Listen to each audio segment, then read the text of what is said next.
students, lecturers, and fellow participants, welcome to the Chapter 3 of COIL 2025, the Global Entrepreneurship, a collaborative online international learning program.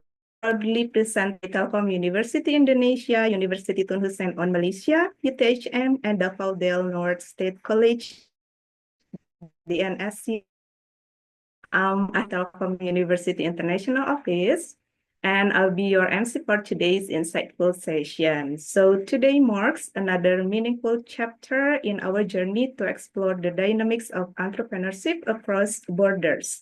This evening, we will dive into a topic that's crucial for anyone aspiring to become a successful entrepreneurship in Southeast Asia and in the world, I believe, yeah.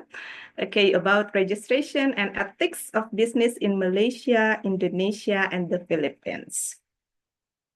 Yeah, before we proceed, let's extend our heartfelt appreciation to the lecturers, coordinators, and institutional representatives from TELU, UTHM, and DNS making this collaborative program possible. Special thanks also go to our guest speakers who will be sharing their insights and expertise with us today. So let me share a quick look at our agenda for today, yeah? Okay, so the first one is opening, which is currently happening now, and then there will be guest speakers presentation. There will be Q&A or session, and then group photo session and the closing one. So everyone, we encourage to stay engaged, ask questions, and make the most of this international learning experience. And also please turn on the camera during the presentation, yeah? All right, then. Now, I think let's move on to the main session. We are honored to have expert speakers from each participating country who will present on registration and ethics of business in Malaysia, Indonesia, and the Philippines.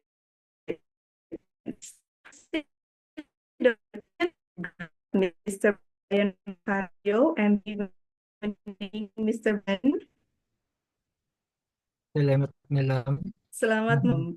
Okay, thank you very much. Okay, then from UTHM Malaysia, Dr. Minty Ali, Dr. Roslinda. All right, then. And then from TELU Indonesia, we've got Associate Professor Dr. Jurry Hatammimi. So good evening, Dr. Jurry. Yeah, good evening, everyone. Thank you, Miss Astrid. Yeah, you're most welcome, Pa. All right, so I think let's begin our presentation today with the Philippines. Mr. Bryan, are you ready? Yes, ma'am. Okay, then. So, yeah, please proceed, sir. Okay, before I will start, I would like to say thank you for this opportunity that is given to me to lecture not only the Filipinos but also other students. Yeah, sure. We are also honored to have you here, sir. So I'll start presenting my topic.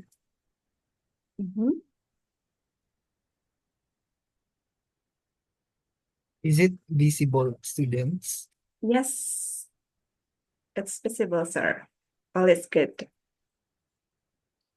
Okay, before I will start, I will introduce first myself. I am a college instructor at Davao del Norte State College. I'm a certified human resource associate and also a certified human resource professional. I've earned my master's degree in business administration and also currently enrolled in PhD. So business management major in international business. So Philippines, the registration and ethics. So we do have for this 1 hour session in my part, we have 2 learning outcomes. First is differentiate the 5 types of business structures in the Philippines based on their legal definitions, ownership setup, and key characteristics. And also describe the step-by-step registration process, requirements, and ethical considerations for each type of business in the Philippines. Okay, I also made a definition of terms because I do believe some definitions are not the same with the other countries. So first, the legal compliance, adhering to laws, regulations, and standards set by authorities in all aspects of business operations. Tax compliance, fulfilling tax obligations as mandated by the BIR or the Bureau of Internal Revenue and other agencies. IP or intellectual property, creations of the mind such as inventions, literary, artistic works, symbols, names, images used in commerce and protected by law. Transparency, openness in communication and actions, especially regarding financial and operational matters in business. Accountability, I do, if I'm fast. Is it okay, Students? Yes, sir. It's okay students? lang, sir. Yes, it's Okay. okay, sir. Okay, so accountability, the obligation of a business or individual to account for activities, accept responsibility, and disclose results. Transparency for corruption, dishonest, and unethical conduct of a person in power, often involving bribery or the abuse of authority for personal gain. For the SEC, or the Security and Exchange Commission, a government agency that regulates and supervises the corporate sector, capital, market participants, and securities market in the Philippines. For the DTI, the Department of Trade and Industry, what's this? Okay. For the DTI, the Department of Trade and Industry, the national government agency responsible for assessing and promoting local business, especially for sole proprietorship registration. And for the BIR, the Bureau of Internal Revenue, the Philippine government agency, tasked with tax collection and enforce of tax laws. For the LGU, the local government unit, refers to city or municipal offices responsible for issuing local permits, such as mayor's permit or business permit. For the CDA, the Cooperative Development Authority, a government agency responsible for the registration, regulation, and development of cooperatives in the Philippines. So the CDA ensures that cooperatives operate according to the law and adhere to cooperative principles and practices. So that's all for the definition of terms. So if there are terms mentioned during my discussion, you can just refer to this definition. Or you may also have a screenshot for this.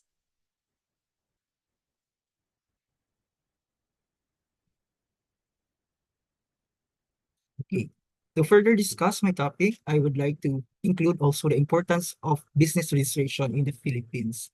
First is the legal compliance. So ensures that the business operates within the legal framework set by the government, and it also helps avoids fines, penalties, or even closure due to operating without proper permits. So it is really important for the entrepreneurs to follow the legal compliance for you to have a smooth operations. So once you did not comply, then there will be a higher probability that your businesses will close.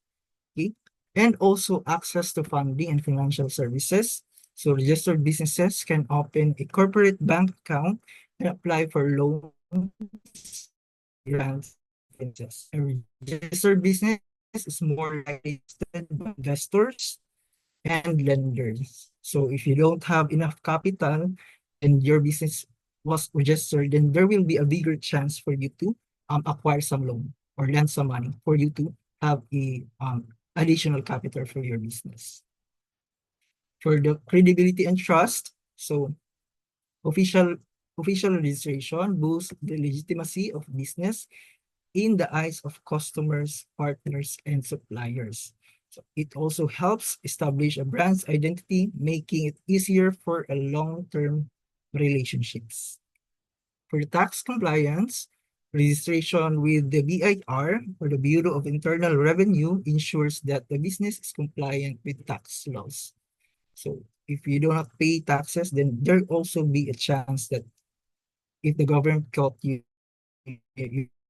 here, your or even a small business will be closed because you are not following the government policies or laws. Okay, and also registered business can claim tax exemption. So we're avail of special tax incentives.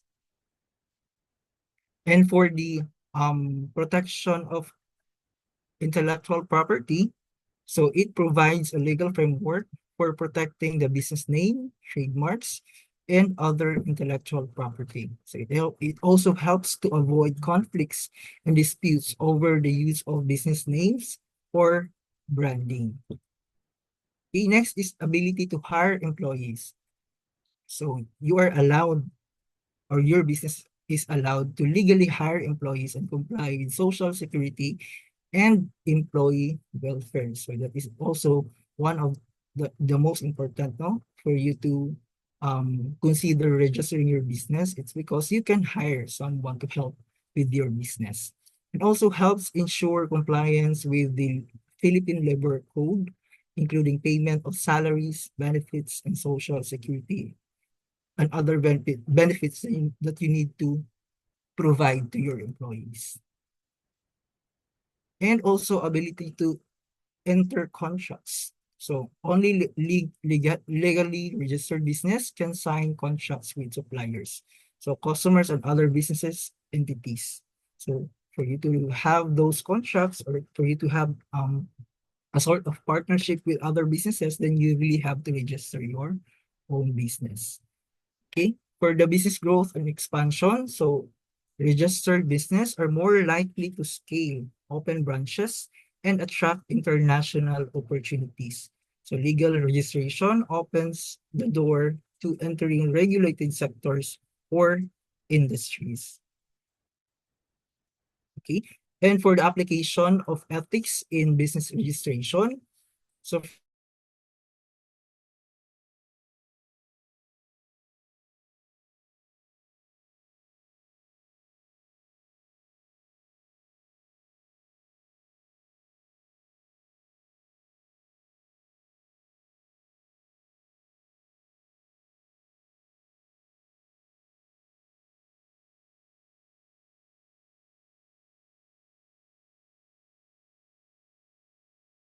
in their businesses or their business correctly, and following with the legal obligations such as filing taxes, maintaining proper records, and so on and so forth. And also ethical business practices involve proper documentation, reporting, and accountability in all business operations. For the fair holder, business should include treatment of suppliers, customers, and other stakeholders. You have to be fair with your stakeholders. And also ethical practices ensures that contracts and agreements are transparent and beneficial to all parties. For the legal and social responsibility, ethical business registration contributes to the business social responsibility, including adherence to local laws and regulations. So by registering the business, the owner demonstrates respect for societal rules and ensures that their business contributes positively to the economy. And for the avoidance of corruption, ethical practices in business registration practices like bribing officials for quicker processing and exemptions. You have to avoid that kind of corruption. And also it ensures that the business operates with integrity and fairness in all dealings with government bodies. And lastly, for the environmental and social impact, ethical business prioritize sustainable operations that contribute to the community and environment. By adhering the legal registration requirements, businesses show that they respect environmental regulations and social responsibility. So it is not only focusing to the stakeholders, to the people who works in your organization, but also with our environment. That's is why it is really important for us to really register our businesses here in the Philippines.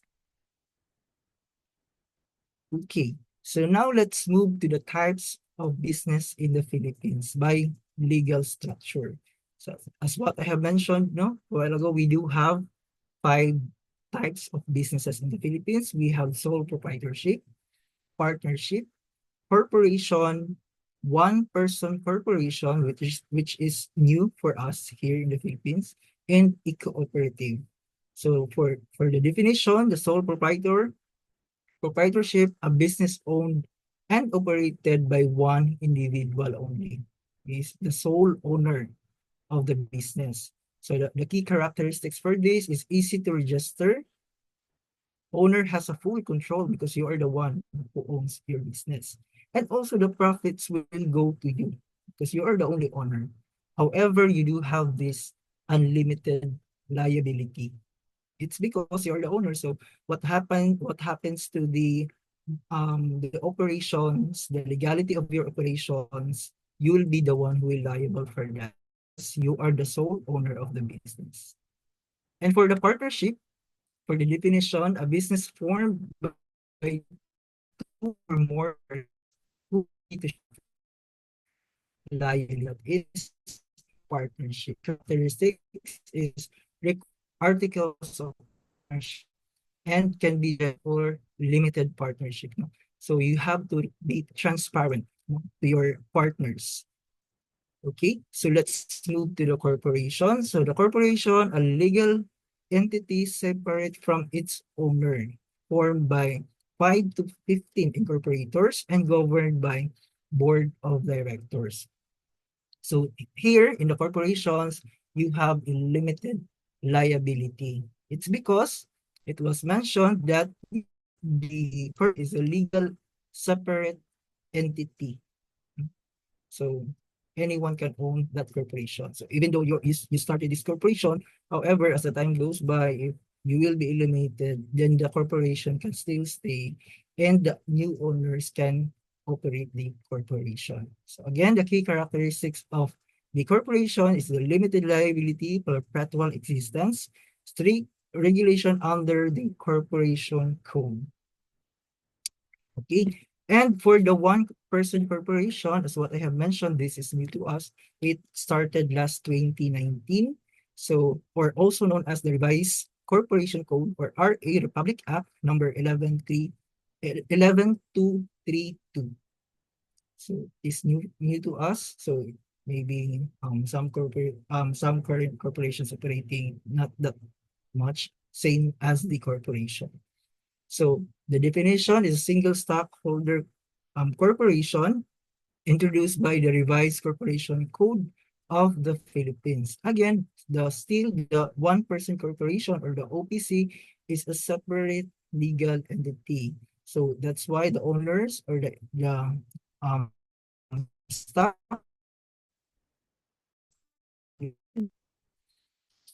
no need for other incorporators. It's because one person with one stockholder only.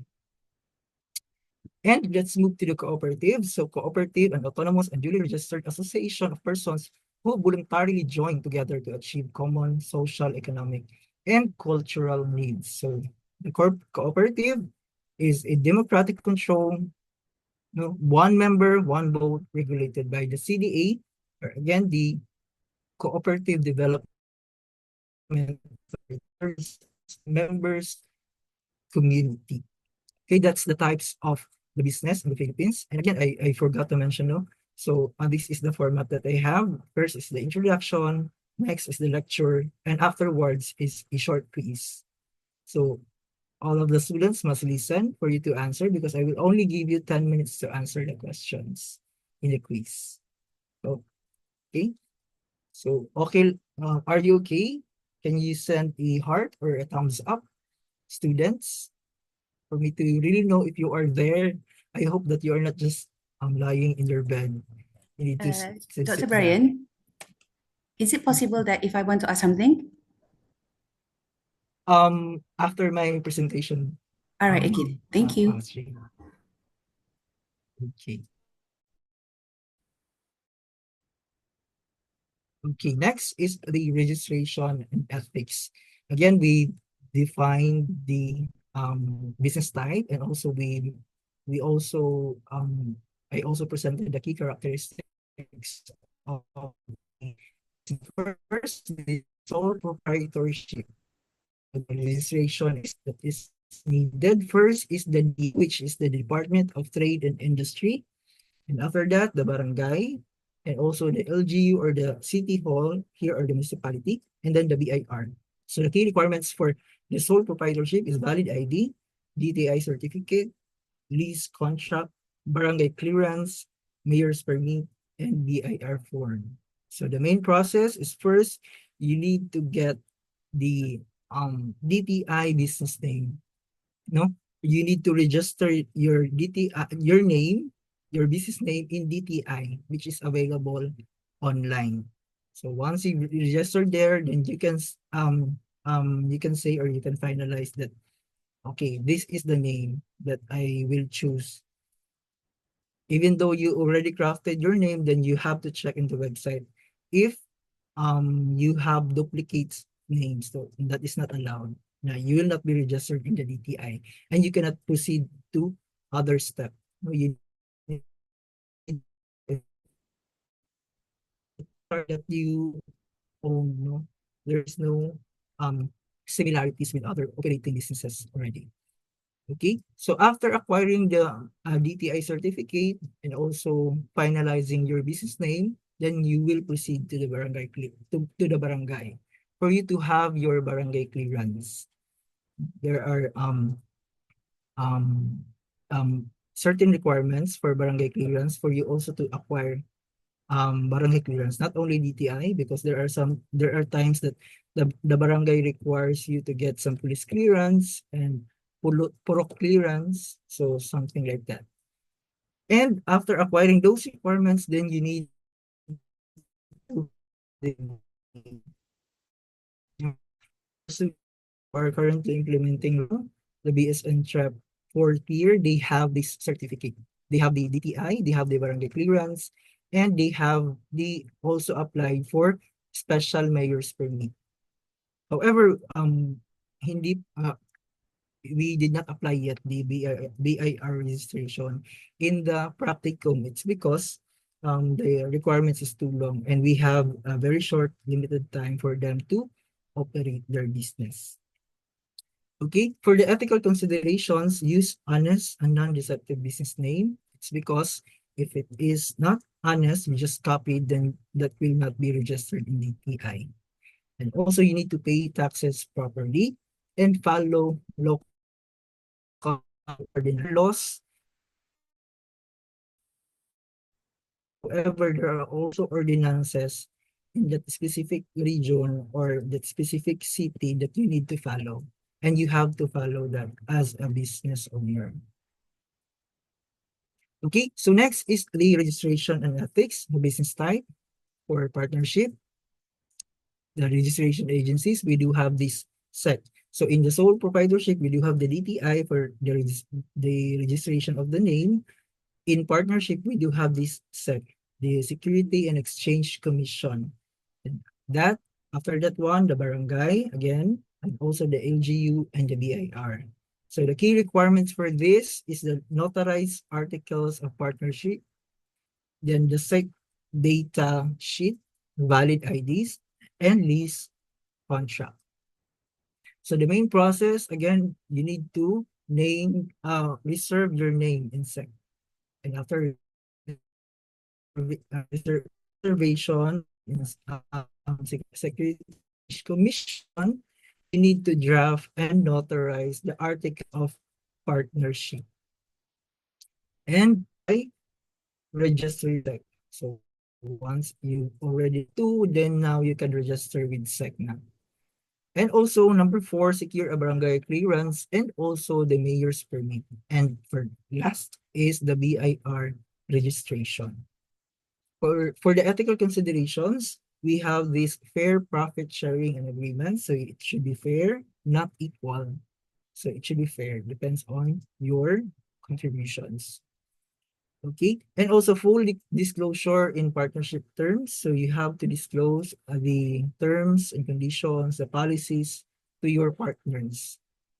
And also, you need to avoid conflicts of interest. You have to have a unified vision, mission, for you to have a one direction. You need to avoid conflict of interest. Okay, and for the corporation, registration agencies, for the corporation, still you need to register in SEC, the Security and Exchange Commission, the barangay, the LGU, and the BIR. The key requirements for this are articles of incorporation, bylaws, then treasurer's affidavit, capital structure, IDs of incorporators. And also the main process is, again, you need to reserve your name in SEC, Security and Exchange Commission, draft incorporation documents, then SEC registration. And also you need to obtain, again, the barangay and mayor's permit and register with DTI. For the ethical considerations, you need to have a strong corporate governance. You have to a strong corporate governance because it is not already a partnership or a sole proprietorship. That's why you have to in place a strong corporate governance. And also transparent reporting. It's because you have incorporators and stakeholders, so you have to be transparent to everyone. And legal compliance by board and officers. So we have legal compliance that you need to follow for you to start the business type of corporation. Okay, for the business types, again, we have this one-person corporation or the OPC. Same thing with the corporation. You need to have the SEC, the Security and Exchange Commission, barangay clearance or barangay, LGU, and BIR. For the key requirements, you have to, again, the articles of incorporation, bylaws, treasurer's affidavit, and owner's valid ID. So the difference of this is that the corporation has numbers of incorporators and stockholders. However, this one-person corporation, from the name itself, one person, then it is only one. Okay. For the main process, first is reserve name with SEC. Then you should reserve the name of your corporation in SEC. Then prepare the notarized documents, register with SEC, get the barangay clearance, mayor's permit, and BIR registrations. For the ethical considerations, the proper bookkeeping despite solo ownership. So you need to have this proper bookkeeping. And also avoid commingling of personal and business assets. You have to make sure that your personal assets is different from your business assets, even though that you only own or the only owner of that corporation or the stockholder of that corporation. And lastly is the cooperative. So the cooperative, unit registration agencies, we have this CDA or the Cooperative Development Authority. And after that, you register the name of the cooperative, you comply the requirements, and after that, you need to go to barangay, the LGU, and the BIR. For the requirements, you need to have this PMES certificate. So you need to educate your members for the PMES, and also with the articles of cooperation, you need to have this one, the bylaws, the economic survey, treasurer's affidavit, bond certificates. Bond for you to protect your members just in case that the cooperative will bankrupt, then still the members will still have these funds available for them. For the main processes, first is again reserve the name. It's not SEC. No, it was incorrect typographical error. It was the CDA, and then after that one, the prepare and notarize documents, then register with CDA, not with SEC. And again, you need to get a barangay clearance and mayor's permit. then BIR registration, then apply for tax exemption because in cooperative here they are they have this tax exemption because it is for the people. Still, you need to have the proper bookkeeping despite same proper bookkeeping. Again, it was a typographical error. I did not. It was an old presentation. I missed to edit this one. You need to have this proper bookkeeping despite the solo owner. Despite the members is also the owner. Again, in cooperative, the members are the owner of a cooperative, and also you have to have this a one vision and mission for your cooperative. So that are the ethical considerations for the cooperative. So it was a typographical error. I missed to edit this one. This is for the one person corporation. Okay, that's it. So now I will be entertaining questions. Someone asked questions earlier, so you may you may open your mic. Okay. Yeah, Dr. Bryan, just now I see you have like sole propriety and OPC in your country. Yes. May I know what is actually because when I look at it, it's like quite similar and yet it's not the same. So how to differentiate or how to choose between whether to do OPC or your business? Actually, it is really quite the same. However, the sole proprietorship has these all liabilities just in case that you have problem, you have the problem during the operations, then anyone can sue you directly. However, in the one person corporation, the OPC, you have only a limited liability. It's because the corporation itself is a separate legal entity. So if there is there is a problem during your operations, then you cannot be directly sued for that. The corporation can stand itself, and the corporation can be sued, no, not the owner or the one who do the business. I see. But then they still allow it to do it on his own, but in a form of for the corporate entity or something like that. But he's running on his own instead of having any partners, right? Something like that. Yes, Miss Linda. All right. Okay. Thank you very much. Okay, thank you for that, Miss Linda. Anyone who have questions, clarifications, or maybe additional inputs? How about the students from the DNSC?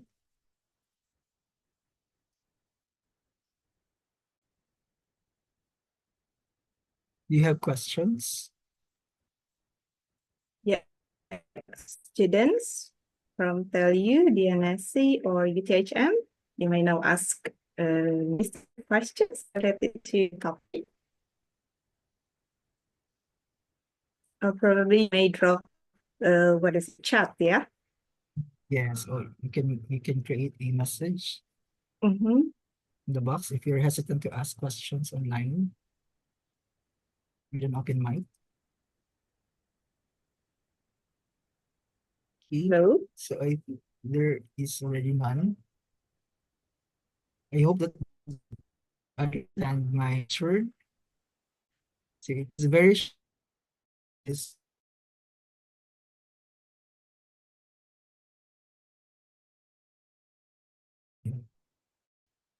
again, as what I have mentioned during before I start, we will have a quiz, a time quiz. I like time quiz for you to have a smarter brain, no?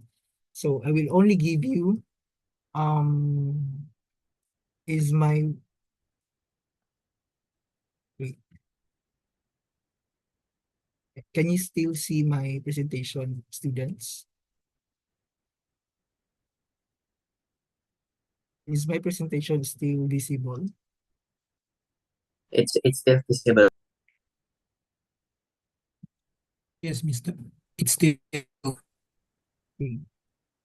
So you don't have questions now. We will not. So again, open this one for 10 minutes only, or maybe I can extend for 2 minutes for you to really prepare yourself and answer the questions. And afterwards, we will proceed to the other presenter. Okay, will the quiz for all students, sir, or DNSC students only? For the all students. All students then. All right. Yes. Okay. Okay, so I will now present the quiz. You may scan the QR code or copy the link for you to answer. Okay, I will give you time. I will give you additional 2 minutes. So instead of 10 minutes, you will answer the quiz for 12 minutes.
I already received 6 responses.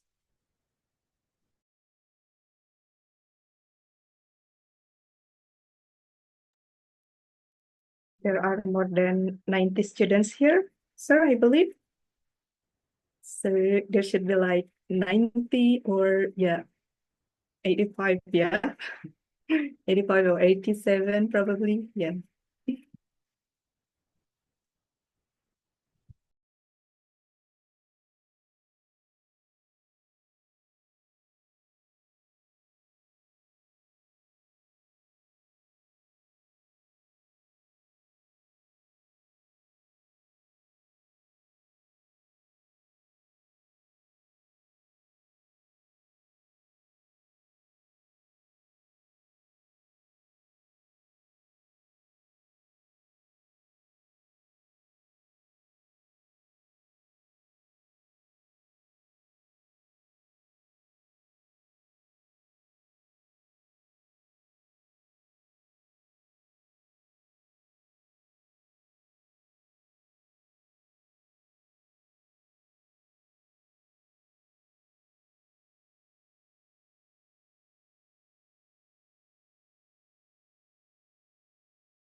Now 25 responses.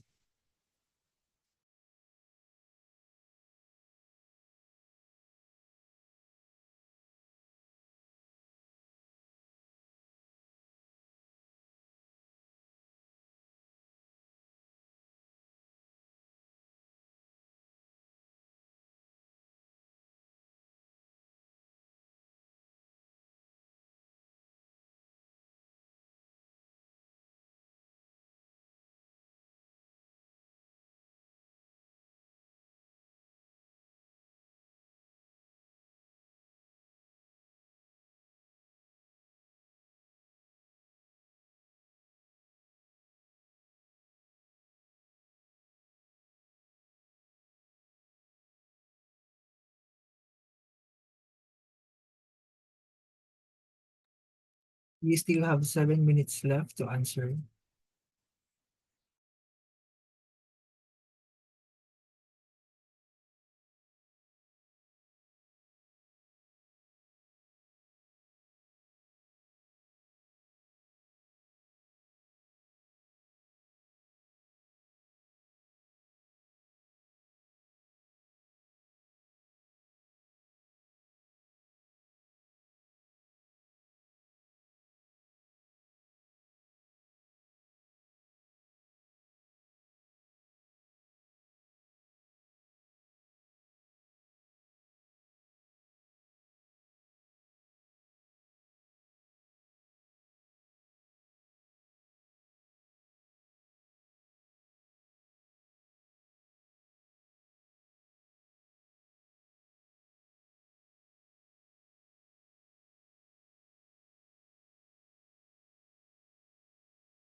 Five minutes left.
Three minutes left. Currently, I have a 66 responses already.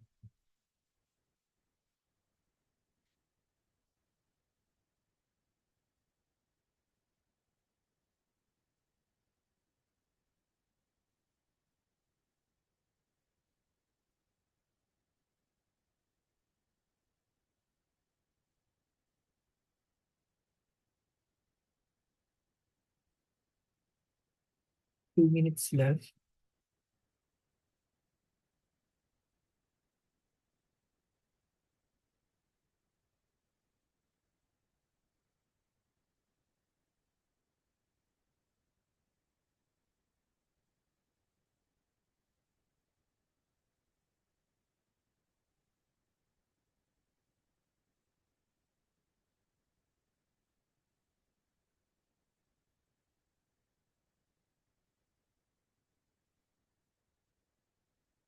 One minute left.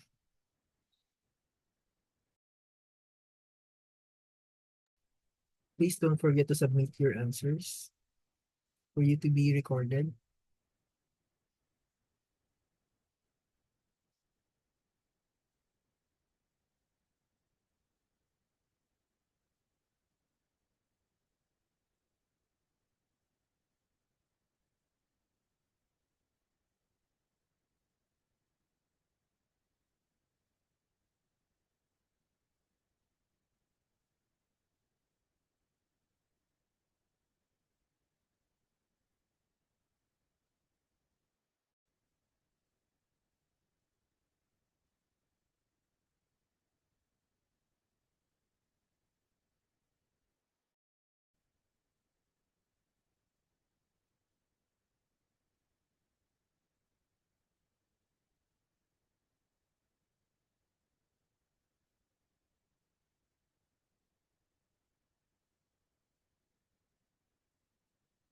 Few seconds left.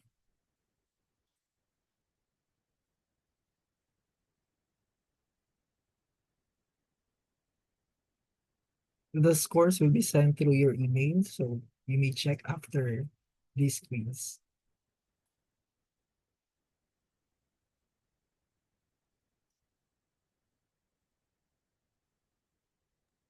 Is the time out, Dr. Bryan? Not yet. It's already time. So thank you so much for listening and for taking the quiz. And also, salamat nilang. I don't know if I I pronounce it correctly. That's So, correct, sir. that's correct. Okay, thank you po, Ma'am Astre. Yeah. In Bisaya or in our language, salamat nilang is maayong gabi. Maayong Gabi. gabi. Maayong gabi. Yes. So Okay, maayong gabi, Mr. Bryan. Thank you very much. Thank you, Ma'am Astre. Okay, thank you so much. That's all for my topic.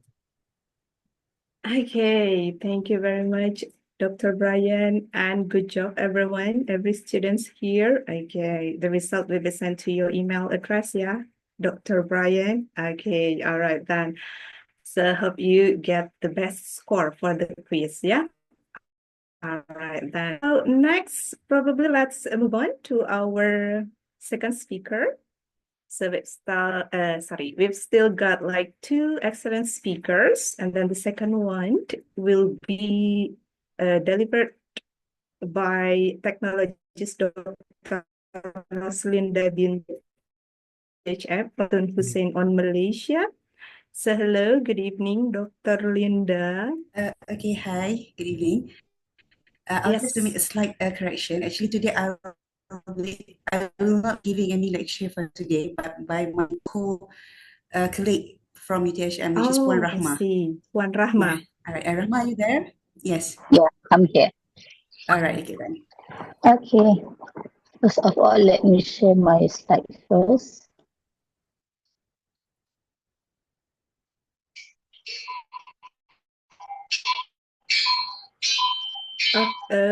Excuse me, Dr. Bryan. Mr. Bryan, could you please stop share? I think it's okay. Oh, yeah. Yes. Can you hear me clearly? Could you please speak, Dr. Can you hear me? It's a bit lagging, just a bit lagging. Wait. Okay. Yeah, it's clear now. Okay, all right.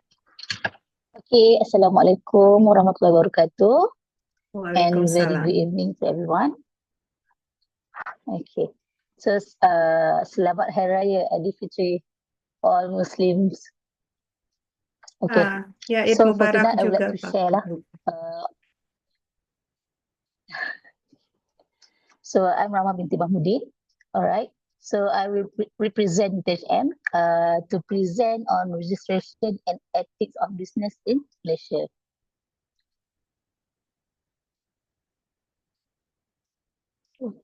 Okay.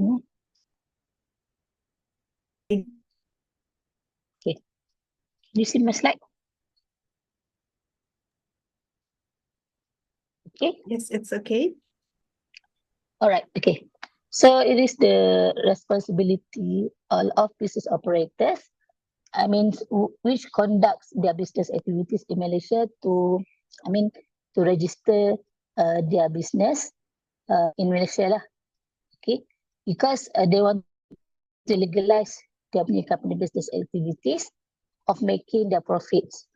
Okay, so in Malaysia there's two agencies that provide business registrations, which is managed by SSM, Suruhanjaya Syarikat Malaysia, and also Ministry of Domestic Trade, Consumers Affairs, Cooperative and Consumerism. Okay, basically it's almost same like Philippines just now. In Malaysia, we have 4 types of business entities that were registered with the SSM, which is sole proprietorships, partnership, limited liability partnership, and also private limited companies. And there's another entities for but object of this business is not same as the other entities in Malaysia.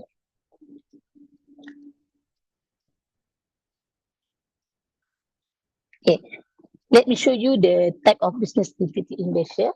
Okay, so like I said just now, we have 4 types of business entity in Malaysia. First is sole proprietorships. Okay, so the key features for this entity is the owner has unlimited liability, and the registration is act under 1956 Business Registration Act. Okay, it's almost same with the partnerships entity. However, the difference is when they are doing the limited liability partnership, which is they have limited liability for the partners lah. Okay. And lastly is private limited company, which is, we call it here is Sendirian Berhad. So this is also a limited liability, which with strict compliance. Okay. So we can see here, okay, I already summarized the key comparison between the entity.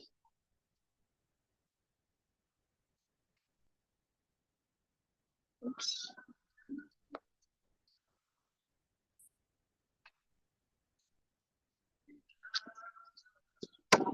So for it's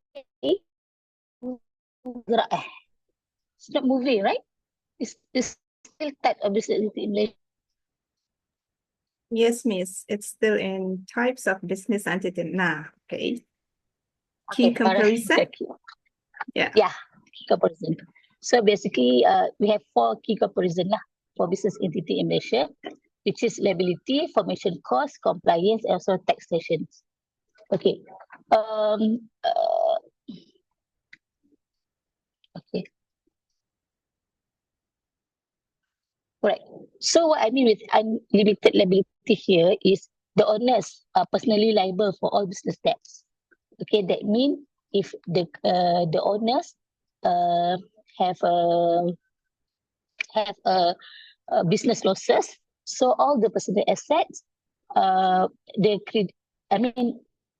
can credit by the creditors. Okay, can seize by the creditors, and also the business income is also equal same to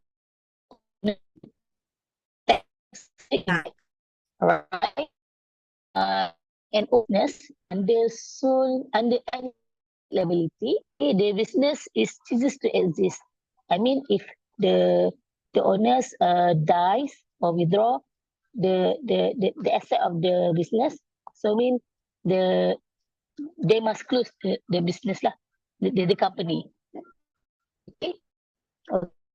On the tax optimizations, right? When the profit exceeds 500 in Malaysia, if profit exceeds 500,000 per year, okay, the corporate tax, which is on Sdn Bhd, might be lower than personal income tax, which is sole proprietorship. Okay.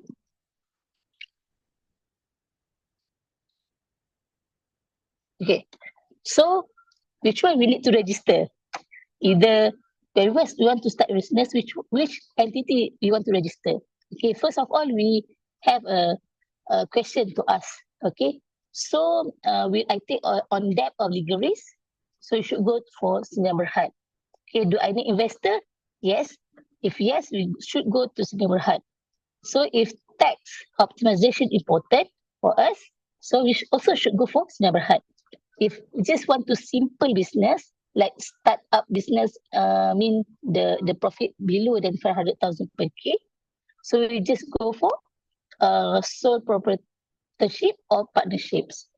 Okay, because you can see here that sole proprietorship is simple setup, which is no risk. It's not no risk lah, low risk. Okay, and also it can be just owner without employees. Okay, So go with partnerships. Okay, we can share with family or friends, and LLP. Also, 2 or 3 peoples. Okay, but with liability protections. Okay, and also they must have a flexible management lah. Okay, if we want to grow our business entity, so we should go for Sdn Berhad lah. So because they have a financial protection there, especially, and also an advantage lah. Got advantage on taxations. Okay. All right.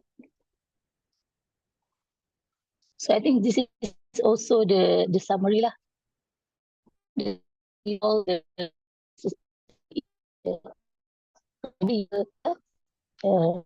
slide.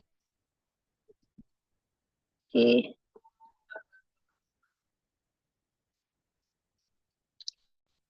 Okay, what I want to highlight here is for sole proprietorships, the compliance to audit, there's no compliance to audits. That means the owner of the business can do their own account auditings and submit to SSM. Okay, just submit form 002 to SSM for their tax calculations. Same goes to partnerships, okay, and also the limited liability partnerships. However, for Sdn Berhad, which is private limited company, they need annual audits. Means proof annual audits, and also through you call in Malaysia is a company secretary. So the owner, the director of the company cannot liaise SSM or any agency without the secretary. Okay. All right. Just like Philippines just now, okay, they have OPC. Okay. Previously we also we not call that OPC lah, but the owner, the director that needs a registered company under Sdn Berhad, there must be 2 or more directors. Okay, they cannot be one. If one, they will come OPC. But since 2023, they already changed the regulations that there can be one director for each company of Sdn Berhad.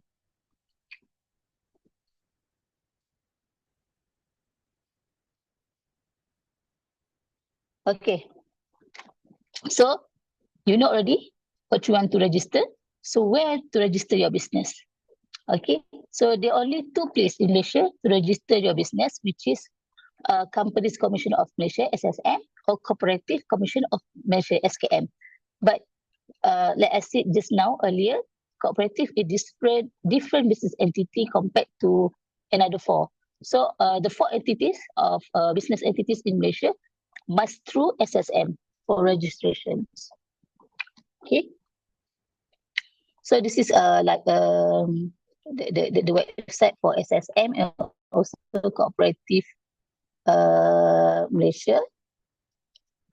Just want to share with you lah. Okay.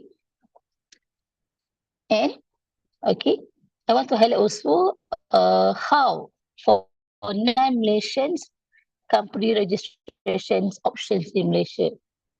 Okay, actually in Malaysia, for non-Malaysians, they are not provide for sole proprietorship and also partnership.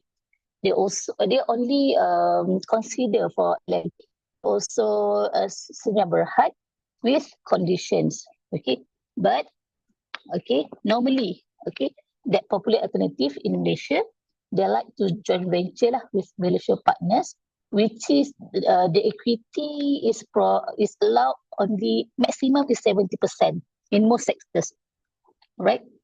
And also the will incorporating with nominee shareholder through trust agreement.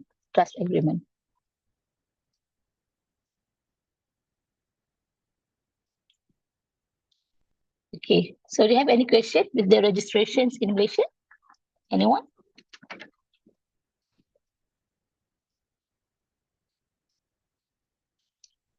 Okay, if not, I will proceed with ethics, business ethics in Malaysia.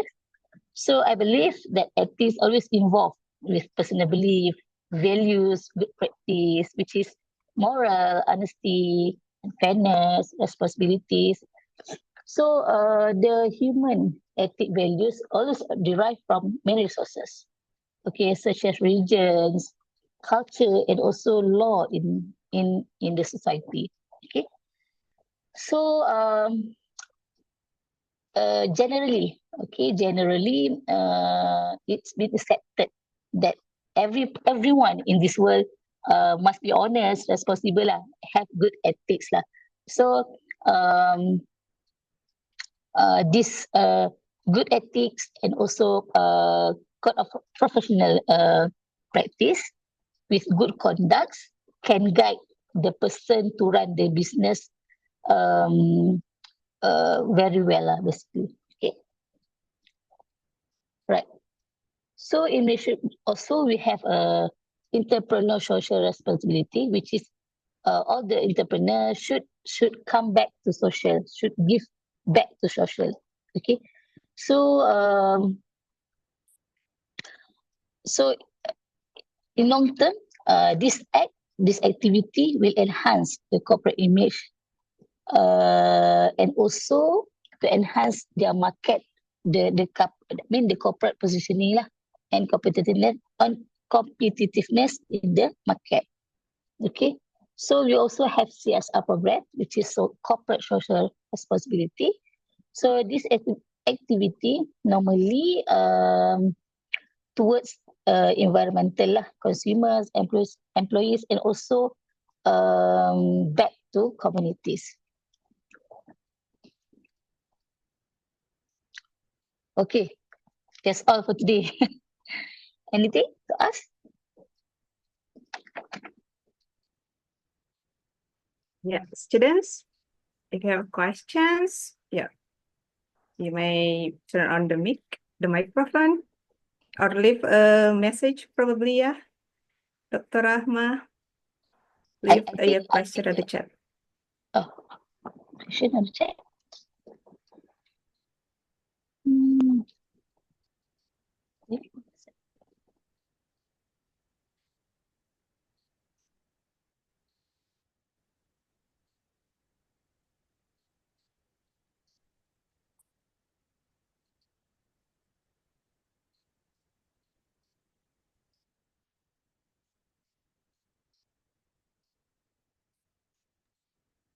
So students, do you have any questions?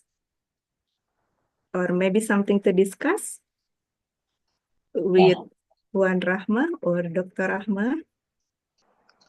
I think the business entity is almost the same lah for all the country, but maybe the agencies to handle the registrations is different.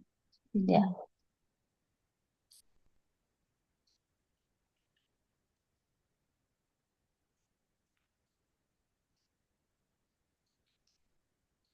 Okay.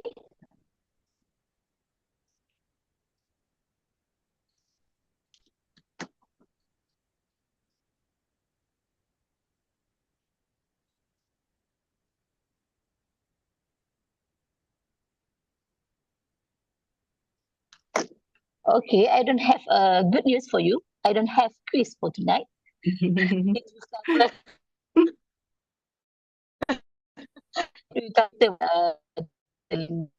So you have times for study. Okay. Oh, there is I one think question, Dr. Rahmah, in the chat. Okay. So, Angelo, hello, What did from DNSC. they appreciate the ethical standards? Okay. Angela Dandoy, hello, good evening. Will you please talk directly to Dr. Rahmah to ask her your question?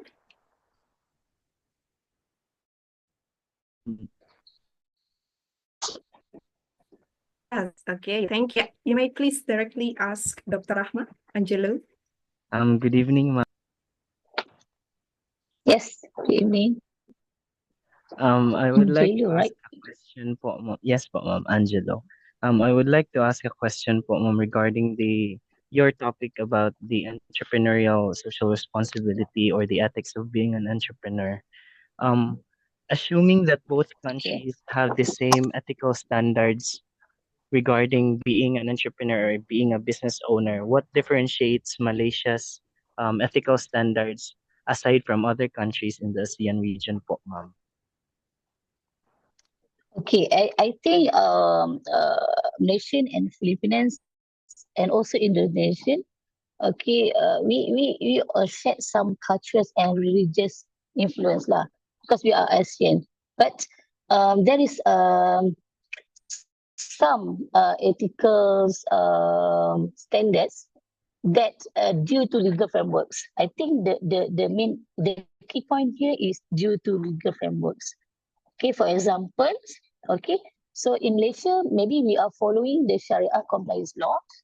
Okay, while in Philippines, maybe on secular constitutions. Okay, because we are here is Muslims. Okay, majority is a Muslim. Okay, so maybe first is this legal foundation lah, basically. Okay, and another one is maybe in Malaysia we have ethnics business policies like Bumiputra, which is Malay citizens. Um, uh, they will prioritize by the government to have the Malay equity lah. So always 30%, at least 30% in many sectors. Okay, so I think I don't know which either in Philippines they are implement this ethnic business entity. Okay, and also we also have a strict. Actually, we have also strict anti-corruption laws. Um, which is uh, mm, mm, and transparency uh, issue lah. Wait, it's not transparent issue. Transparent activities amongst the projects. Okay, and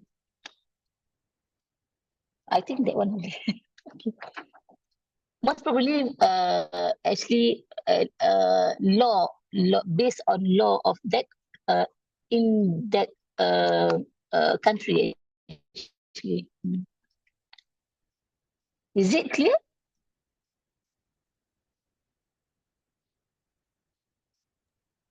Hello, So now okay. Angelo? Your names. Angelo, Yes is it po, okay ma'am. for you? Ah, Angelo, is it okay yes. for you? Yeah, ma'am. Thank you, ma'am.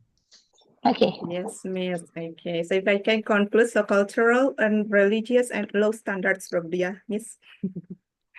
Yeah. Okay. Right. Okay. Thank you. That Okay. was a very, So insightful thank you, answer Sri. response. Yeah. Yes. Anyone? Yeah. Thank you, Sri, and everyone. Oh, Okay. good. Students, will Okay. you also, what is it? Ask to, regarding, yeah, registration and ethics Malaysia.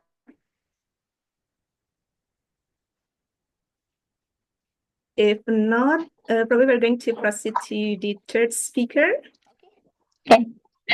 Thank you, everyone. Okay. Yes, thank you Selamat very malam. much, Dr. Rahma. Selamat malam. Okay, Terima selamat kasih malam. banyak sudah memberikan presentasi yang sangat Okay. bagus ya tentang bisnis. Terima kasih, Dr. Rahma. Okay. Baik. Right. All Thank right, you. so students, okay, students from Indonesia, Malaysia, with the third speaker. So we have the third speaker here. Okay, wait a minute. Yeah, okay.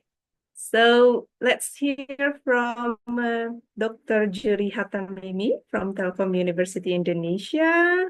And he's going to discuss more about registration and ethics of business in Indonesia. So, Pak Jurry, are you ready?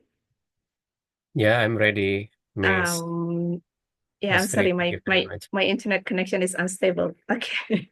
It's okay. Yes. Pak, Yeah. okay, you may proceed, please. All right. Thank you, Miss Astrid. All right. Good evening, everyone. So glad to have you here. And then, first of all, I would like to thank to the committee for this opportunity.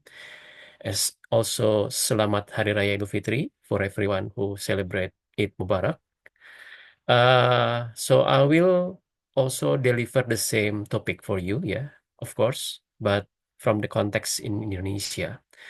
However, I will focus on the MSMEs here. Yeah, why? Because it is the most common uh, business entity, yeah, the most common form of business that is conducted by entrepreneur in Indonesia. So first of all, I would like to explain about why MSMEs. First, we have a very huge contribution from the MSMEs in Indonesia, especially for the contribution to the GDP. Yeah, so the MSMEs in Indonesia provide over 60% of GDP of Indonesian economy. Yeah, and then the most biggest contribution of the MSMEs is about regarding the employment. Yeah, so there is recorded that the employment contributed by the MSME is about 97%. Yeah, so it can be said that MSMEs are the backbone of Indonesians economy, and of course it offer opportunities, big opportunities for growth. Yeah.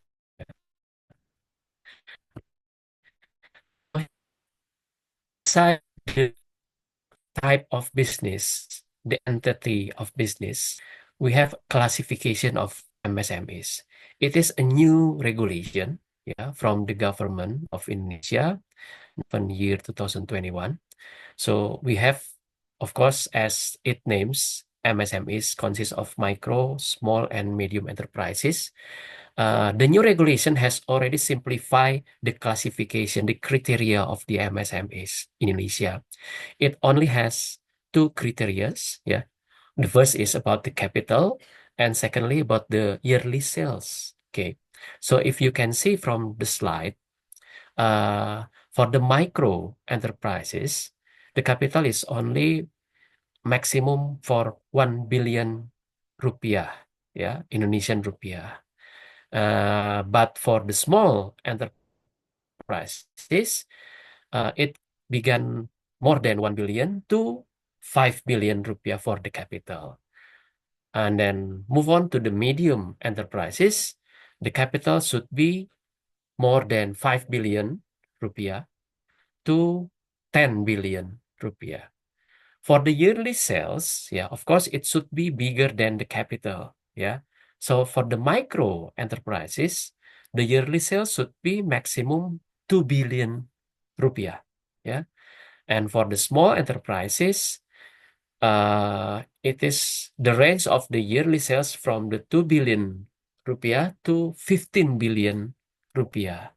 And for the medium enterprises, from more than 15 billion to 50 billion rupiah. So if we look to the previous regulation, yeah, from the year 2008, we have another criteria such as the number of employees, yeah. But nowadays, number of employees is not so relevant for the classification for the SB to become the criteria for the micro, small, and medium enterprises. Why? Because sometimes, yeah, there is medium enterprises that has big capital, let's say 6 billion rupiah. Yearly sales is about maybe 16 billion rupiah, but it is operated by only, let's say, less than 10 employees. Okay, So then the new regulation doesn't have a criteria for the MSMEs, for the classification of MSMEs based on the number of employee. That's why now we have a simplified criteria, but higher value for the capital as well as for the yearly sales. Okay, this is also similar with Philippines as well as Malaysia. Yeah. So for the business entity, yeah, the most common type of business entity in Indonesia, the highest level is PT, ya, perseroan terbatas. In Indonesia say it as perseroan terbatas or limited liability company. Yeah. So if we see from the slide, the highest level is the PT, limited liability company. The medium level is CV, yeah, or limited partnership, and the lowest level is individual company, also sole proprietorships. Okay. We start with the limited liability company. Yeah, so it is said as the most legal business entity. Yeah, it requires at least 2 shareholders. Yeah, but as the name, yeah, limited liability, so it's separate the liability from the owner, from the shareholder to the business. Yeah, it is registered at Ministry of Law. Yeah, however, it is, I think, the most expensive business entity to build. Yeah, in Indonesia. The value or the cost to build a PT here or limited liability company in Indonesia is about, at least you have to spend 5 million rupiah. Yeah. And then the second option, if you want to run your business, register your business, is to create a CV. Yeah, CV is a name that came from Dutch name. Yeah, Commandite Vennootschap. Yeah, or in English, limited partnership. It is the most common for MSMEs. Why it is most common for MSMEs? Because to build a CV is not so difficult and not so expensive like a limited liability company or PT, but it can be considered as a legal form to have something like contract from with the government, contract with a big company. Yeah, so it will easier to get assignment or appointed, yeah, or become the partner with the government as well as from big companies. So that's why it become the most common business entity for MSMEs in Indonesia. It consists of active and passive partner. So there will be a partner, owner, that only share their capital, and on the other side there will be partner or owner that run the business. Yeah, the operational of business is running by the active partner. Yeah, the same like PT or limited liability company, CV is also registered at Ministry of Law. But yeah, how to build the CV is less costly than limited liability company. And the most common, yeah, the very least legal, but still legal, yeah, because it is registered, is individual company or sole proprietorship, yeah. So it is registered only at the district government, yeah. So you just come to your district government office. If you want to build a individual company, you give your ID card, you then you give some legal document, your individual legal document, yeah, such as your family card, yeah, or and also the ID card and also your private tax card, yeah, and then you will get a form, and then you have to fill in the form, and then you will get the certificate from the district government that you are the individual company. Yeah, you have the number of company registered by the district government, and of course it is the cheapest. So maybe if you want to develop to build individual company registered at district government, you just only need less than 1 million rupiah. Yeah, to have your individual company registered by at the district government. So these are the three most common business entity registered by the MSME. Okay, how to register the business? Basically, it is similar. Yeah, you have to go to some government office. You share your document to them. You provide the document, and then there will be some form, and then yeah, and sometimes you will get acknowledged, yeah, and then get some certificates, maybe, or just maybe acknowledgement from the government for your registration of the business. Yeah. First of all, of course, you have to choose. Yeah. What kind of business entity that you want to have. Yeah.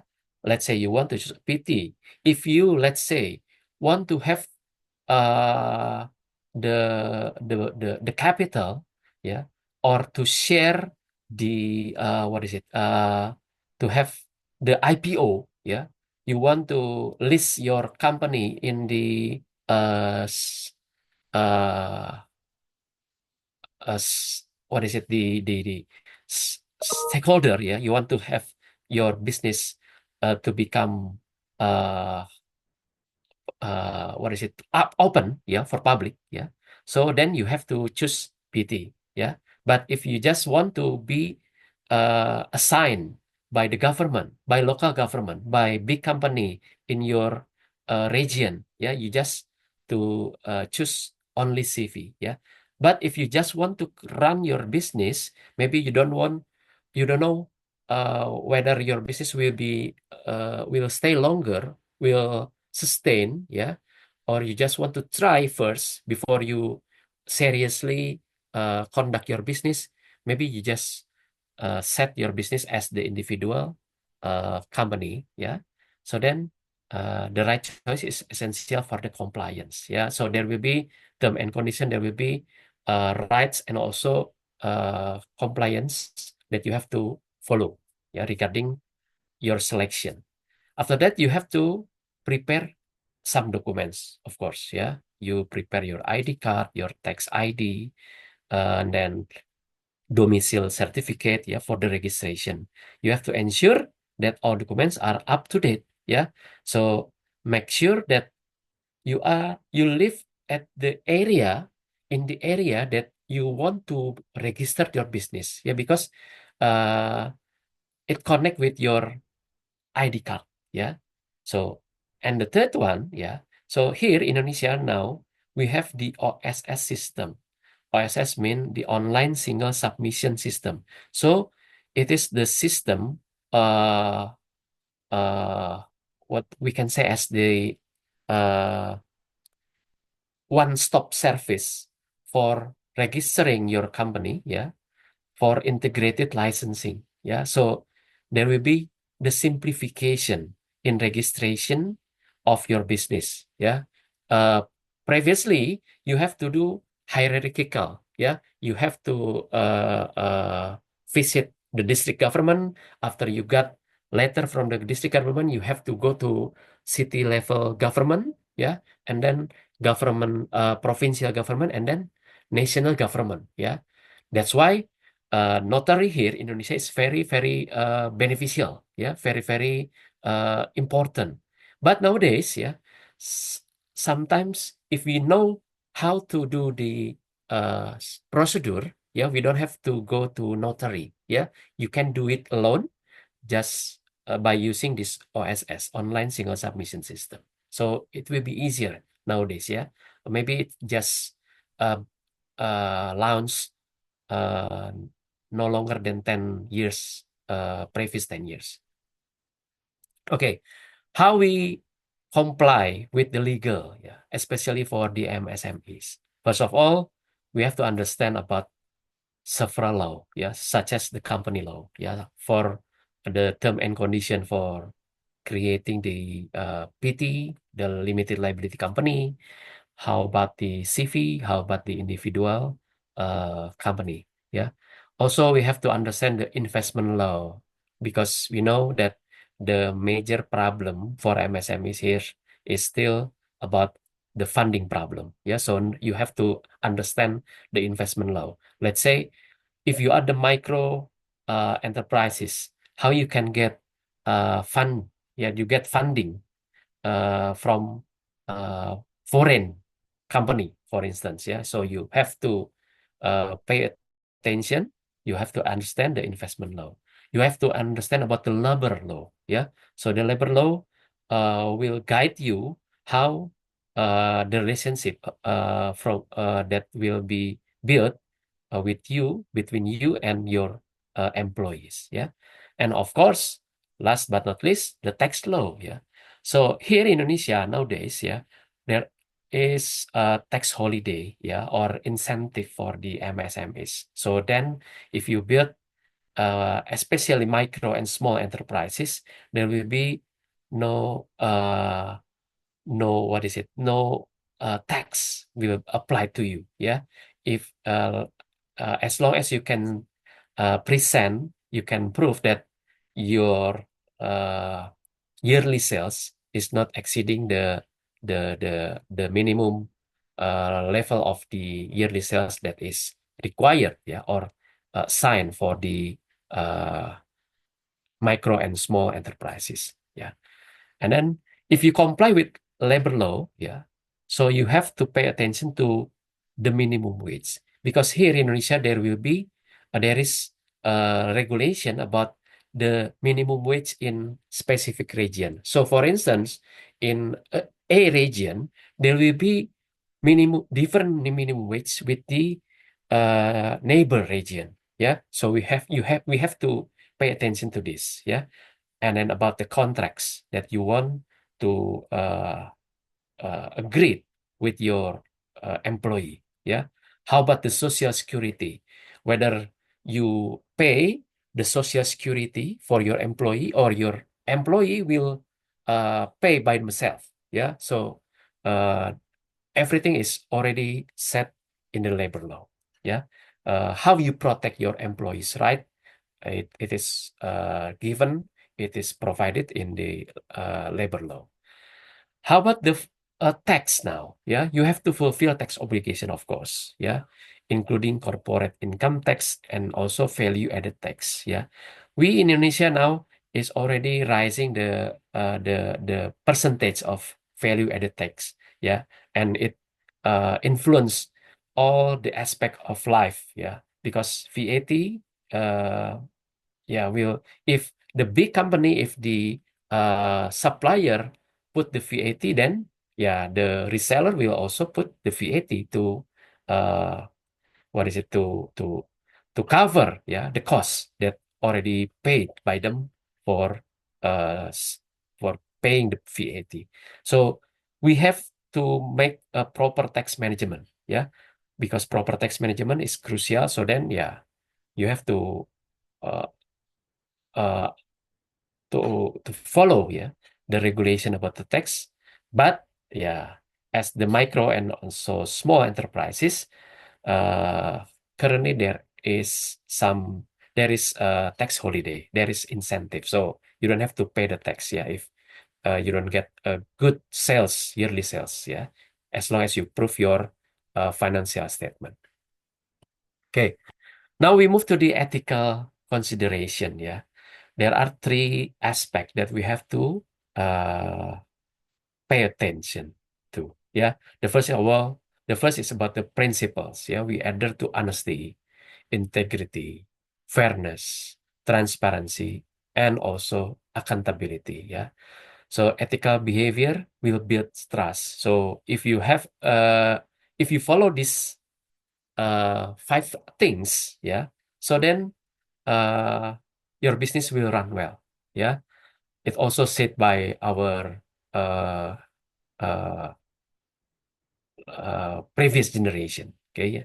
Secondly, we have to pay attention to anti-corruption things. Yeah, we have to focus on anti-corruption. We have to combat corruption as well as bribery. Yeah, because it is very common. Yeah, in maybe let's say in uh, developing countries, I think. Yeah, so uh, to make our registration launch earlier, yes, people will think to bribe the officials, yeah, the state official. So yeah, we have to prevent, yeah, how we prevent this, how we prevent the corruption, how we prevent the bribery by, yeah, uh, let's say exercising the anti-corruption law and the other laws, yeah, that is can be applied to this aspect. Yeah, we have to promote ethical business conduct. Yeah, so good governance, uh, good corporate governance is not only for big company. Yeah, so we have to do the DCG also for our MSMEs. The third one is about the consumer right. Yeah, we have to protect our consumer right. So we have to ensure, yeah, that our product is safety. Yeah, we have to ensure that our price is fair. Yeah, we have to satisfy our customer. So then our customer will become our loyal customers. Okay, as the representation of the ethical aspect of the business, yeah, there is also CSR, yeah, corporate social responsibility that can be exercised. Yeah, although we are the MSMEs, yeah, although we are just a micro enterprises, yeah, but we still need to do this CSR. Of course, in a small or limited uh, coverage. Yeah, the CSR consists of 4 issues. Yeah, the first of all is community. The second issue is about the environment. The fourth is about brand, and the third is about the employee. So these 4 issues, these 4 aspects of CSR should be also conducted by the MSMEs. Okay. Why we have to do this CSR even though we are the MSMEs? Okay, because CSR will enhance, yeah. First, the most important thing, yeah, if we do the CSR, even though we are the MSMEs, is we can enhance our brand image. Yeah, we can make our brand image stronger. Okay. Secondly, we can boost our customer loyalty.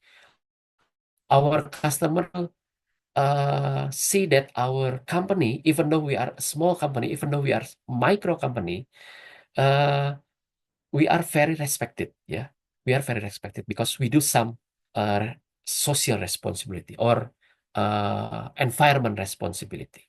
Yeah, and of course, because of these social things, yeah, it will make our employee engagement, our employees rising. Yeah, we will increase our employee engagement.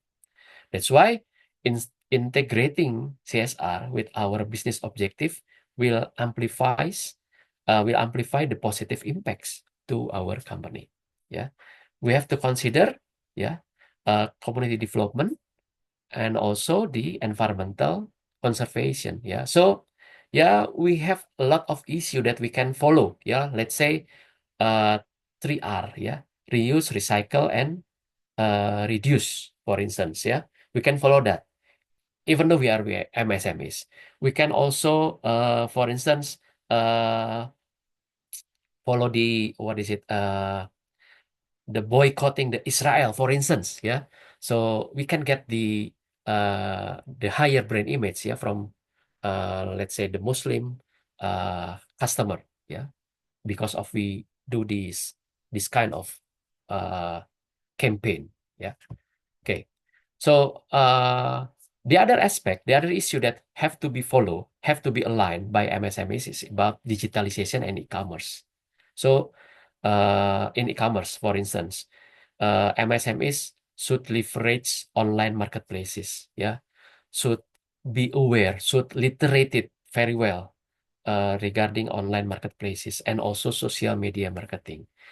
By leveraging the marketplaces, social media marketing, you can expand your reach and also your efficiency.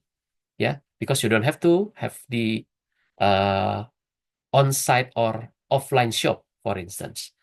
And the second issue about digital payment, yeah, you can implement, for instance, the latest technology of payment, yeah, such as the Kris, yeah, the code, and then e-wallets, yeah, e-wallets. So you can make your customer will feel convenient when they do the transaction with you. Yeah, it can streamline your payment process as well. Okay, and then the last issues regarding digitalization and e-commerce is about the cyber security.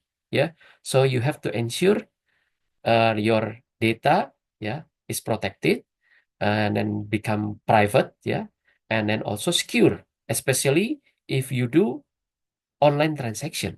Yeah, you have to protect your business as well as your customer. Yeah, if you're aware about this cyber security. Okay, now how we as MSM is gaining resources and support.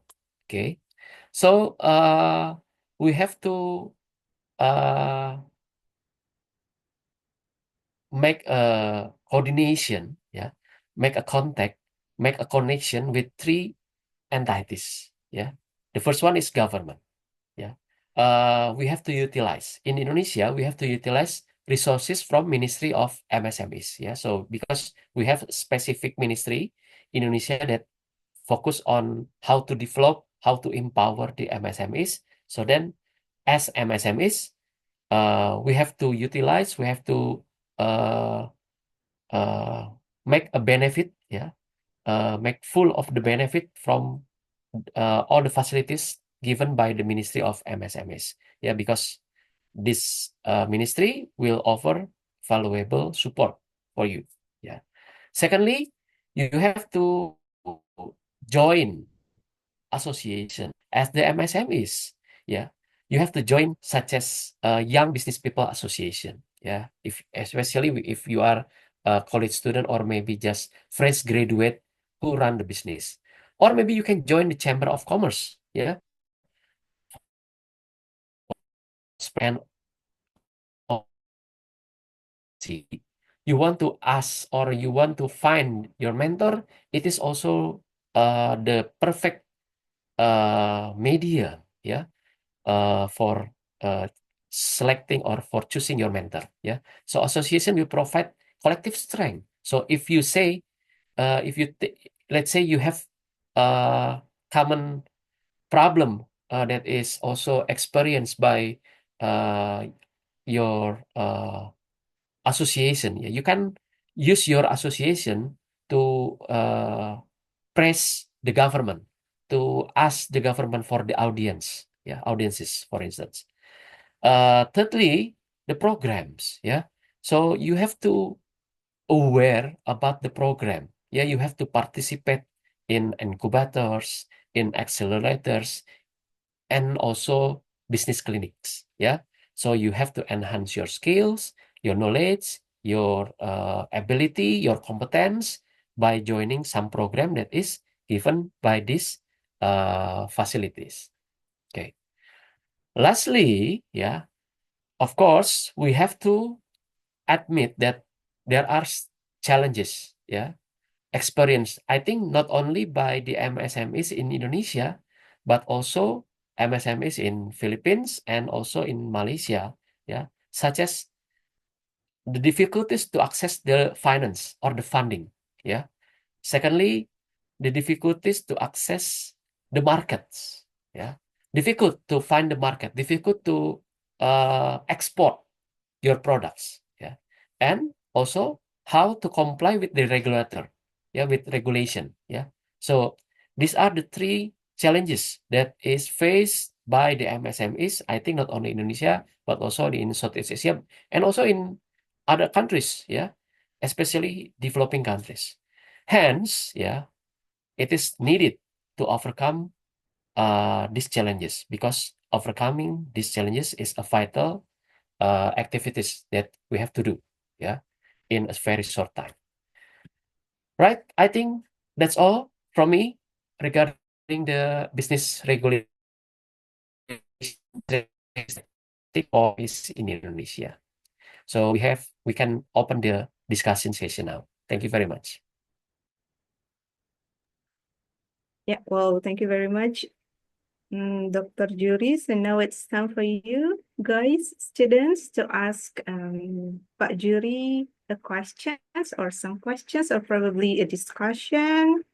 So if you have something to discuss, yeah, please.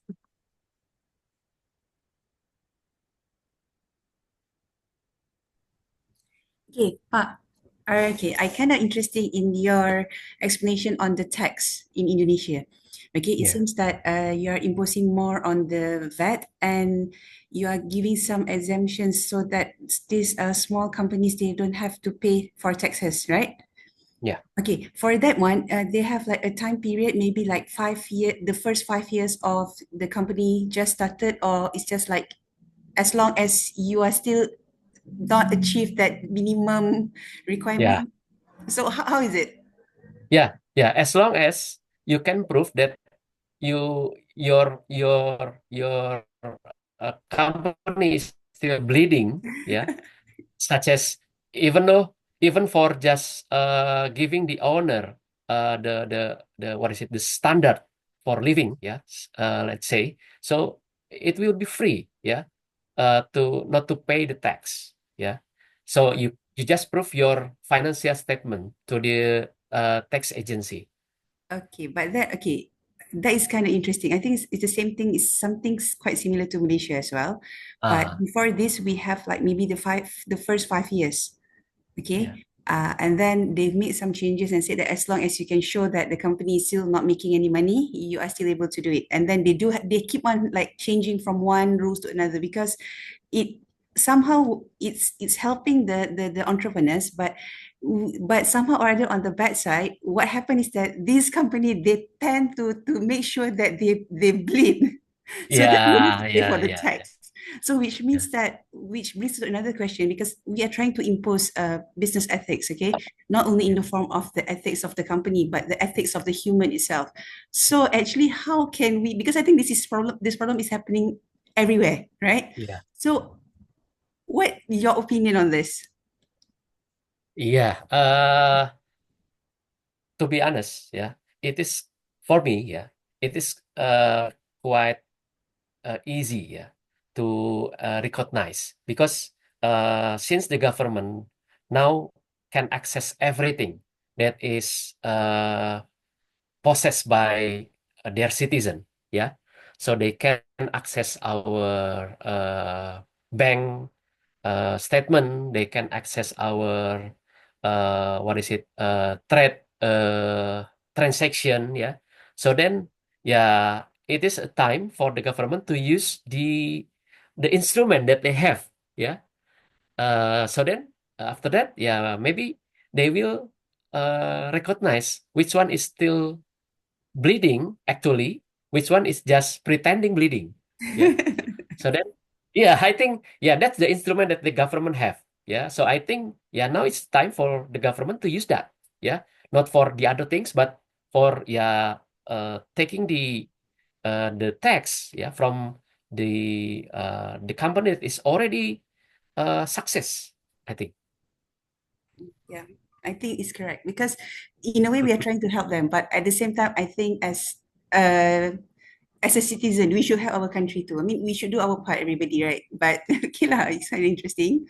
Okay, thank you, Pak. All right. Okay, Yeah. class, Thank you. students, any questions? I think we've been only like the lecturers have been talking all the while tonight.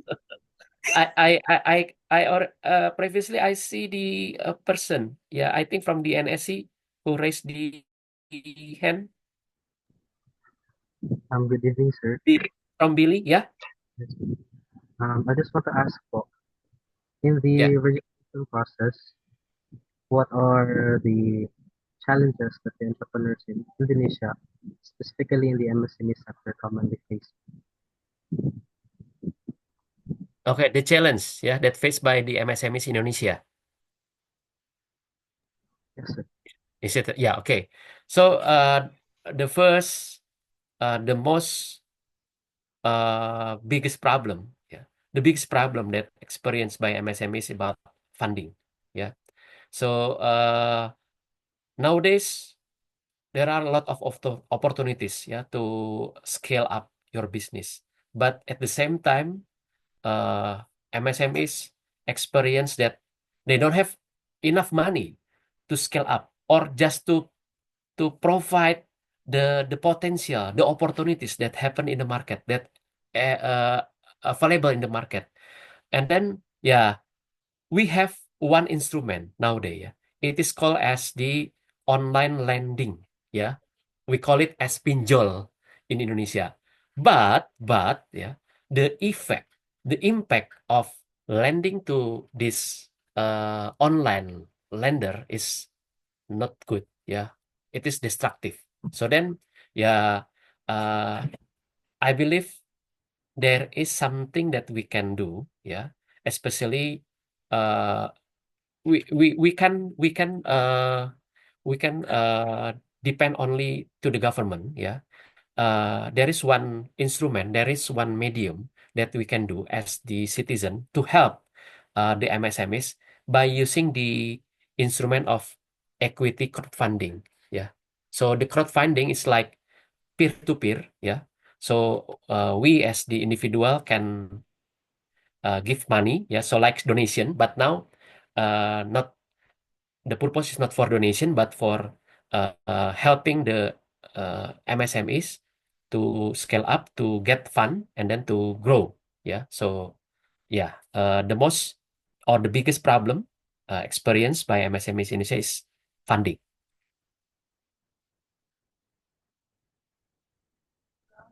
Thank you, sir. Okay, you're welcome. Do you have any questions from TELU maybe? I haven't heard student from TELU. Yeah, hello, TELU students. Do you have any questions? Or probably, yeah, Or maybe you can share something to your discuss. own, yeah. You can share your own experience, yeah, because some of students already set up their business too, yeah. Ah, If I'm not that's cool, mistaken. Pak. Yeah. So maybe you can share your own experience, not only to me, yeah, also to our partner from Malaysia and also Philippines, yeah. So we can share what happened, yeah, to the business Yeah. that run by the college students. Yes. Yep. TELU students, UTHM students, or DNSC students. So please kindly share your experience.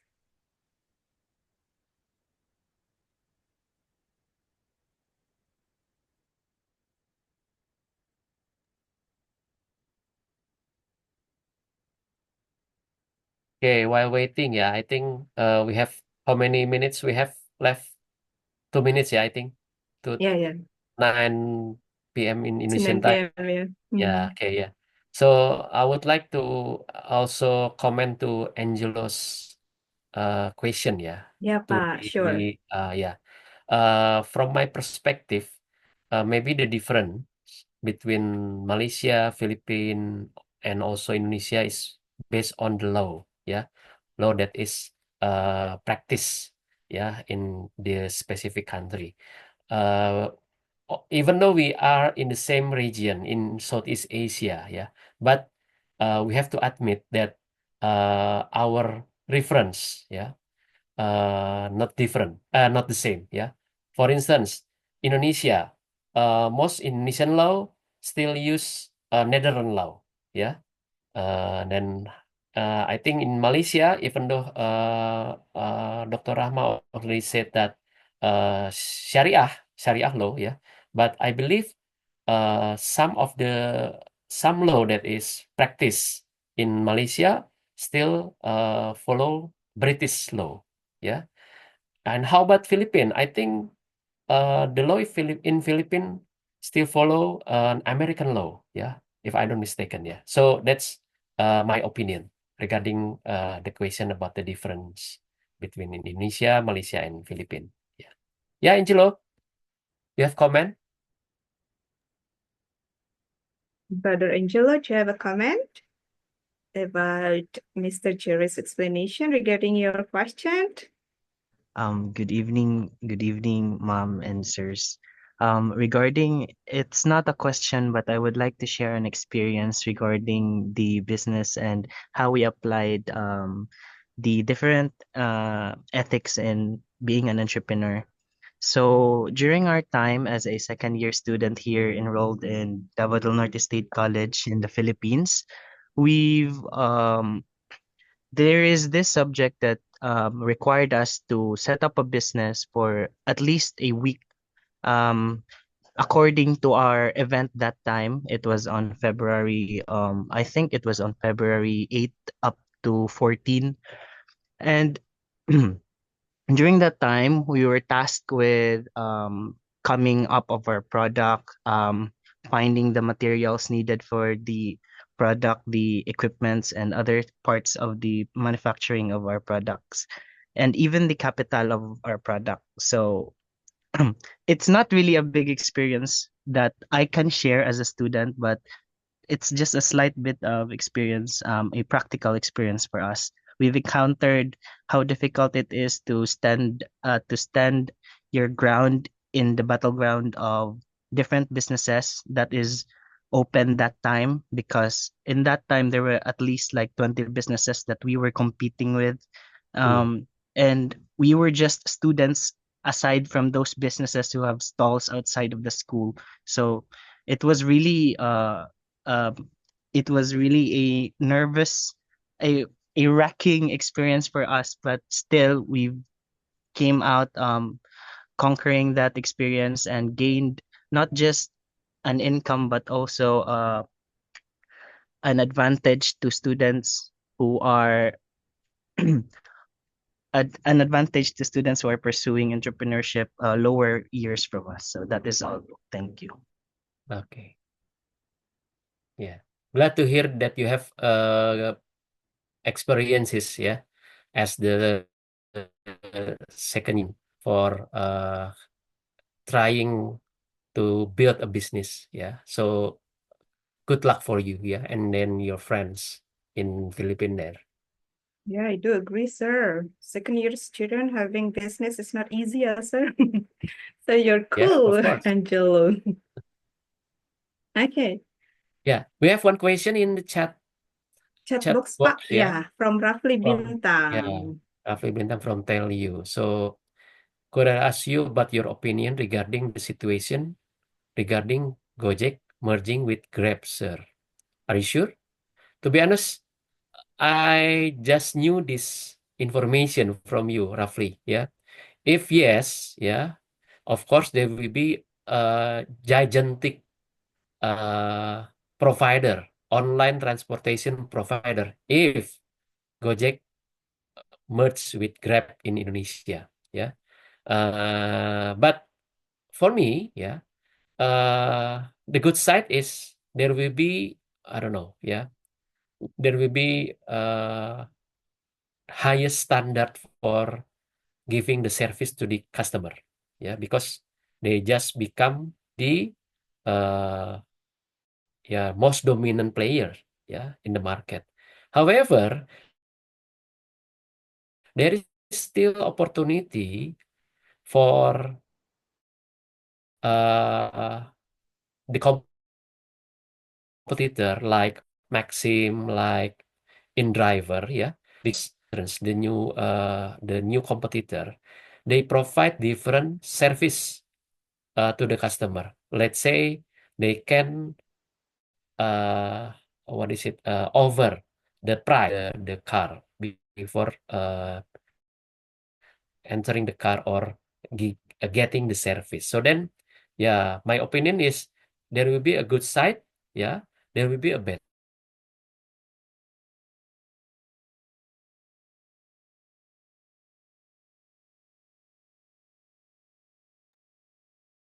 Yeah. Hello, Rafli. Explore, investigate whether this issue is right or just an issue. Yeah, roughly. Thank you very much.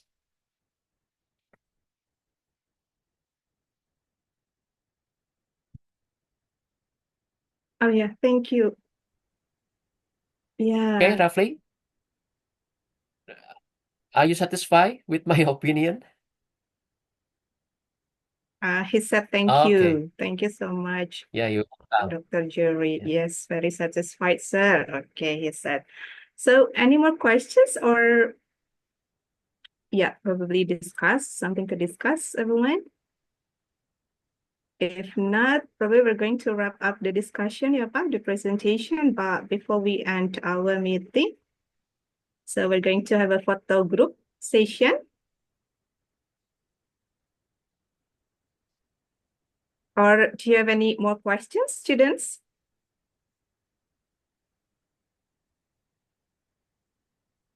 No? Okay, probably if there are more questions, so yeah, don't forget to join the next class ya Pak ya. Dr. Jurry, okay, next week ya for the coil ya. Okay, so everyone. Yeah, it's already. Okay, so thank you very much, Dr. Jurry, for the explanation, the presentation about registration and ethical of business in Indonesia. Yeah. All right. So next, everyone, we're going to have a photo discussion. Photo session. Yeah, or group photo session. So please turn on your video. Okay. Yeah. So hang on. Yeah. Okay.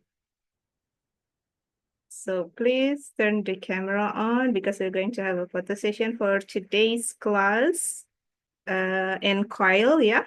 Okay. So let's begin. So I'm going to count for the first photo session, yeah? So wait a minute. All right. 3, 2, 1, smile. Okay, I think I'm going to also have another photo session here. Okay, the second one, yeah? Ready, everyone? Wait. A minute. So 1, 2, 3, smile. All right. Okay, wow.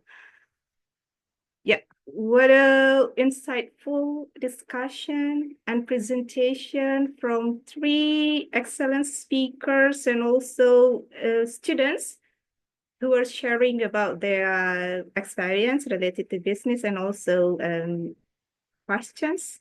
Thank you very much. So one more time, thank you to, hang on, Mr. Julie, brother Angelo, right? Like Billy, and also Rafli Bintang, yeah? And also all students from DNSC, UTHM, and TELU.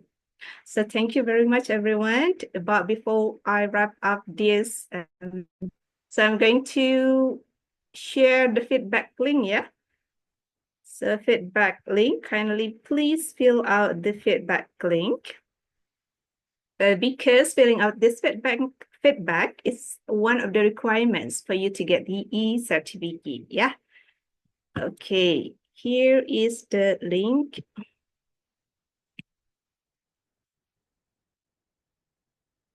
Okay, please check the chat box of Zoom.